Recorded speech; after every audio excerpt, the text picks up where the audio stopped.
The supply characteristics of residential building is shown. The following criteria has to be focused while taking supply from the service line. The service line should be located near the building where it terminates. It can be residential or industrial. The supply can be AC or DC, and the level of voltage depends upon the equipments you are connected to the system and its accessories, and also the number of phases in the case of AC. In the case of DC, the voltage and number of lines are considered, and anticipated maximum load is also taken into account. In case of large buildings, alternative supply should be provided if the main supply fails. The single phase supply is of having the following value: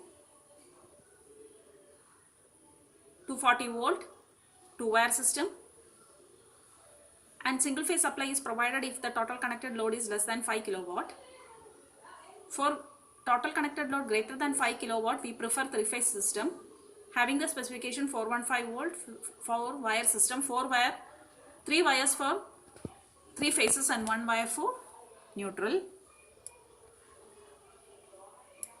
In the internal distribution system, there are two type of subcircuits: light subcircuit and power subcircuit. Light subcircuit consists of light, fan, 5 ampere socket, exhaust fan, etc. And power subcircuit consists of 16 ampere socket.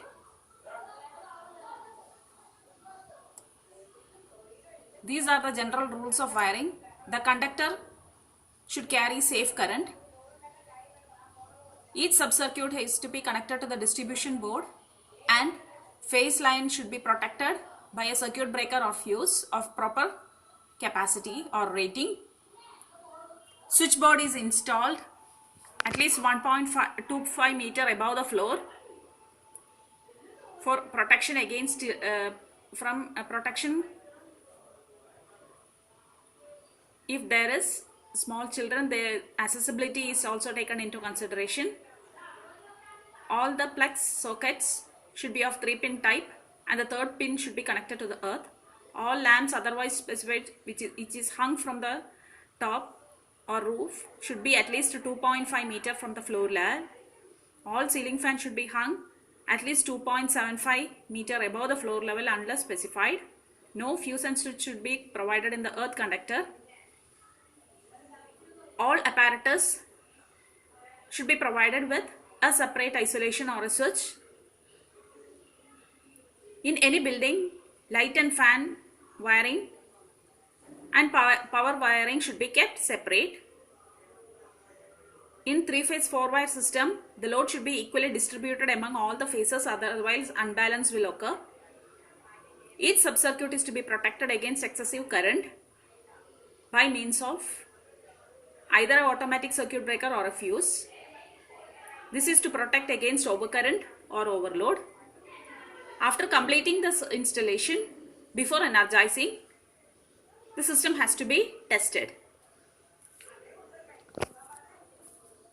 Now you can see how the connection is being taken from the service line and in single phase as well as 3-phase. This is how it looks like. Service line to the energy meter, then to the switch fuse unit. It consists of cutout fuse as well as the main switch, then to the distribution board, then to subcircuit. The first figure shows single phase supply and second one 3-phase. In 3-phase there will be 3 wire and 1 neutral. This is how the domestic electrical connection will look like, and this is how the DB look like.